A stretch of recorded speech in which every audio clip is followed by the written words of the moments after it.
The farm families that own Cabot are happy to be stuck in Vermont.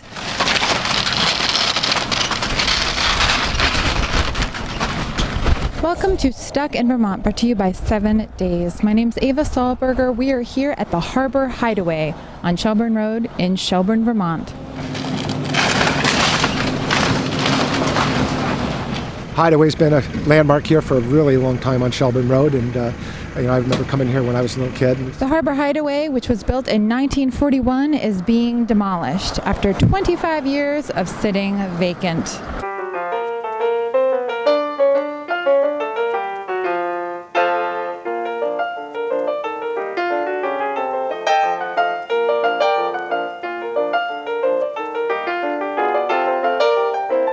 I mean, it is a landmark. Don't look like it now, but it was in its heyday, and That was the restaurant at one time. The Harbor Hideaway was originally built in 1941 by Dr. Wallace White and his wife, Eleanor. It started out as just a little small hot dog stand. There's addition after addition after addition. The Hideaway was a great restaurant during the 60s and 70s. In its heyday, it was a very vibrant corner of Shelburne. this is our lighthouse. This is the famous lighthouse.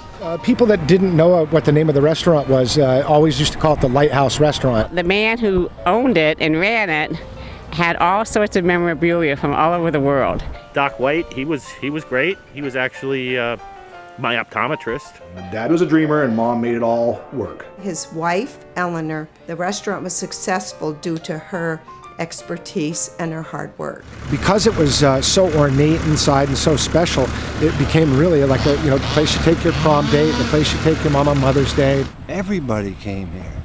Everybody from the whole area. That's where I got married. That's where I got engaged, or my first date was there. Everyone had a great time because it was the Hideaway. It was part of our family tradition for years. Have cocktails there and dinner, and it was just a fun, crazy place. Colleen worked there for a long time, and Colleen's mom worked there, and Colleen's grandmother worked there. Some of the money from my first car came from saving money from working there. We had a real cast of characters there, a lot of very interesting people that worked there for a long time. Half the kids that grew up around here were a busboy down there at one time or another, Sam Webb and his wife Martha used to come in, and they had their own certain spot that they sat in.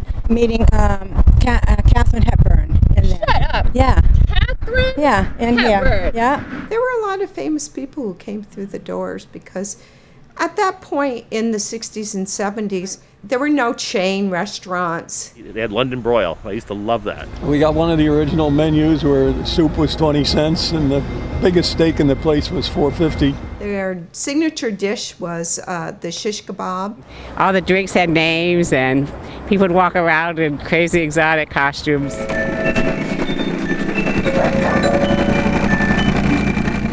That sat out in the bar for years. So you could go in and put in a penny. Yep, and it would play. That's where you put your money in. You used to have a crank that went in here. It was like being in a museum. It was what you would call a sit-down dinner museum. The most unique part about it was sitting on the coffin to wait to get your dinner served. And you'd open up the coffins and there were skeletons in there, real stuff. There's things you would never see anywhere. Not even in a museum you wouldn't find it. All these walls that you see up here, everywhere they had guns, swords attached to them. There was a headstone in there from a baby. I don't know, kooky things. People loved it. They had a great piano player. Her name was Gladys. As the night got longer and everybody had a few toddies, the dirty ditties would come out about the Queen of England and this, that, and the other thing, and she'd sing her little dirty ditties, and everybody would join in. And So there are a lot of fond memories of the Harbor Hideaway. In the 80s, the restaurant changed hands. By 1987, the Harbor Hideaway was closed for good. You'll notice the smell a little bit as soon as you come in. Oh, yeah. Don't trust anything that you're stepping on. Okay. Ceilings all covered with newspapers. It was one of those kind of places where there are notes everywhere. Every room had a theme. There's a fireplace room, an oriental room, and The most memorable one was called the Cove. people would ask for a certain booth. This was called the fireplace room. It had a couple of booths on either side. This is where the cave used to be. It used to be half of this room. These weren't bought or purchased. These were all lathed. There was a lot of stained glass. Oh wow, look at that pretty window.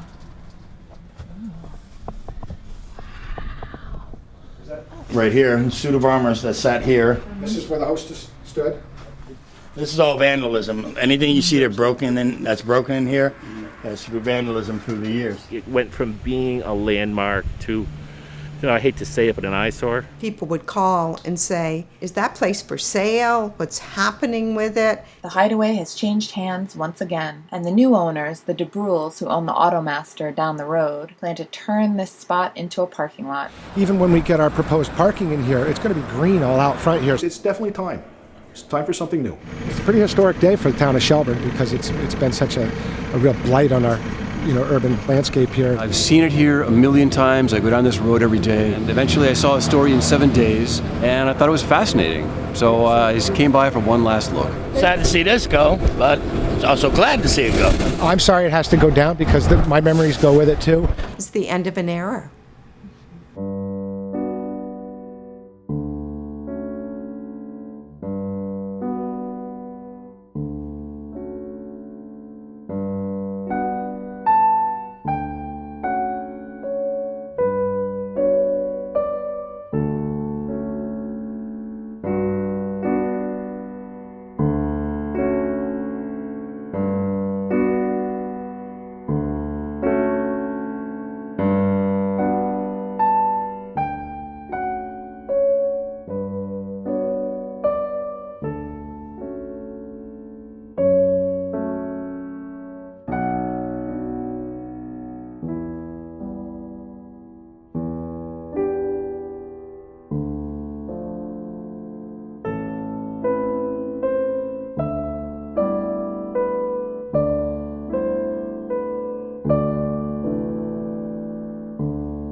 I never got to go to the Hideaway when it was open, but I have a feeling I would have really liked it. We'll get stuck with you again real soon. Somebody asked me yesterday, did you ever think when you were a little boy that someday you'd be tearing it down? And I mean, of course not. It never crossed your mind. I look at something like this that's only 10 years older or 15 years older than I am. It makes me feel old. But also, like, it's full circle. Yes. If anyone's going to tear it down. Yes.